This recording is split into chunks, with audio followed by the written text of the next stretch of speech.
Amos அதிகாரம் 3. இஸ்ரவேல் மக்களே கேளுங்கள், உங்களுக்கு எதிராக, ஆம், எகிப்து நாட்டினின்று நான் அழைத்து வந்த முழு குடும்பமாகிய உங்களுக்கு எதிராக ஆண்டவர் உரைக்கும் இந்த வாக்கை கேளுங்கள். உலகத்தில் உள்ள எல்லா மக்களினங்களுள்ளும் உங்களைத்தான் நான் சிறப்பாக அறிந்து கொண்டேன். ஆதலால் உங்கள் தீச்செயல் அனைத்திற்காகவும் நான் உங்களை தண்டிப்பேன். இறைவாக்கினரின் அழைப்பு. தங்களுள் உடன்பாடு இல்லாமல் இருவர் சேர்ந்து நடப்பார்களோ? இரை அகப்படாமல் இருக்கும்போது காட்டில் சிங்கம் கர்ச்சிக்குமோ? ஒன்றையும் பிடிக்காமல் இருக்கையிலேயே குகையிலிருந்து இளம் சிங்கம் முழக்கம் செய்யுமோ?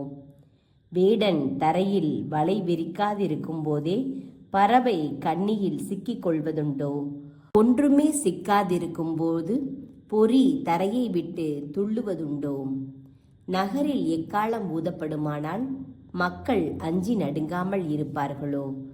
ஆண்டவர் அனுப்பவில்லை எனில் நகருக்கு தீமை தானாக வந்திடுமோ? தம் ஊழியர்களாகிய இறைவாக்கினருக்கு தம் மறைபொருளை வெளிப்படுத்தாமல் தலைவராகிய ஆண்டவர் ஏதும் செய்வதில்லை.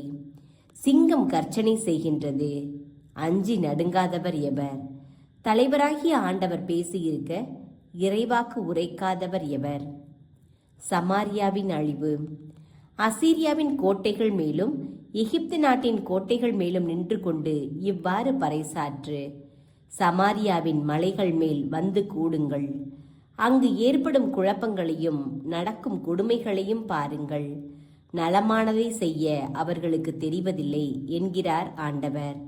அவர்கள் தங்கள் கோட்டைகளை வன்முறைகளாலும் கொள்ளைகளாலும் நிரப்புகிறார்கள்.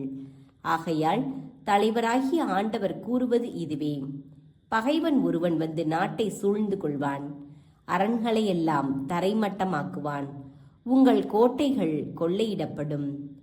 ஆண்டவர் கூறுவது இதுவே: சிங்கத்தின் வாயிலிருந்து இடையன் தன் ஆட்டின் 2 கால்களையோ காதின் ஒரு பகுதியையோ பிடுங்கி எடுப்பது போல சமாரியாவில் குடியிருந்து பஞ்சனைகள் மீதும் மெத்தைகள் மீதும் சாய்ந்து இன்புறும் இஸ்ரவேல் மக்கள் விடுவிக்கப்படுவதும் இருக்கும்.